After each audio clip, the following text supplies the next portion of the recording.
North Wales Victim Help Centre, we provide emotional and practical support to those who've been victims of crime. Not only victims, witnesses, their family, friends, anyone who's been involved. Bore da, good morning, Victim Help Centre. Sarah speaking, how can I help? Hi, I found your number on the internet. I'm calling because I've been a victim of assault. Okay, have you reported this to the police? No, I don't want to get the police involved. I don't want to have to give an official report. To be honest, I'm a little embarrassed about the whole thing. And it took all of my courage just to call you. A number of victims ring in on a daily basis who haven't necessarily reported anything to the police, so they can self-refer to us directly and we can take all the information off them.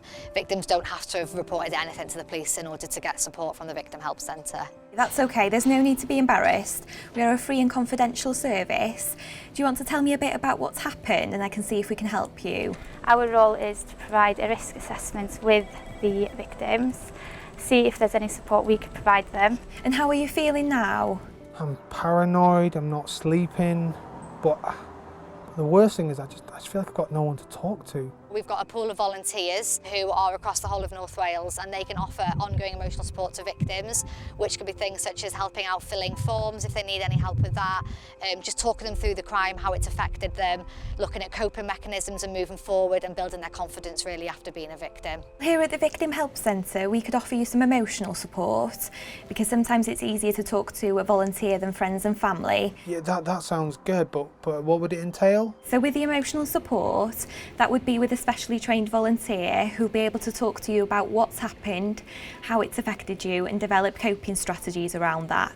Here in the Help Centre we've got a modern day slavery caseworker, we've got a hate crime caseworker and a mental health and wellbeing caseworker. Da ni'n unig yn darparu gwasanaeth rhyw fath I bawb. Mae gennym ni weithwyr arbenigol yn delio efo dioddefwyr trais. So when the victim help officers make initial contact with all the victims, they do a comprehensive needs assessment, and if any of those elements come out, so if the victim states that they feel like they've been targeted because of a protected characteristic, it gets referred over to the hate crime caseworker. Some victims might disclose that they have some mental health issues. In these circumstances, we would offer them again if they would like us to refer the details to our mental health and wellbeing caseworker, as she's obviously more specialist in this area.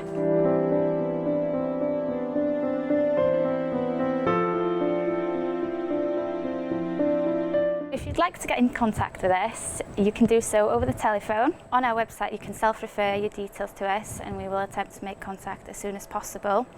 On the website as well we do have our live chat, so if it's not safe to contact over the telephone, you can contact us on the live chat.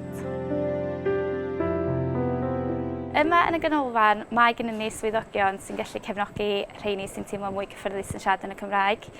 Yn ogystal â hynny, mae gennym ni gwirfoddolwyr sydd yn hefyd gallu siarad y iaith Gymraeg. Mae nifer fawr o boblogaeth Gogledd Cymru yn iaith cyntaf Gymraeg, a dwi'n falch iawn bod pawb sy'n gweithio yn y ganolfan yn Llanelwy a mwyafrif o'n gwirfoddolwyr ni'n gallu darparu gwasanaeth drwy Gymraeg neu Saesneg, a mae hynna'n bwysig iawn I fi. So we'll be able to start with the telephone support then, and you can move to the face-to-face support if you'd like to do that, and a volunteer will make contact with you in the next week. Is that okay? Yeah, that's great. Thanks for all your help.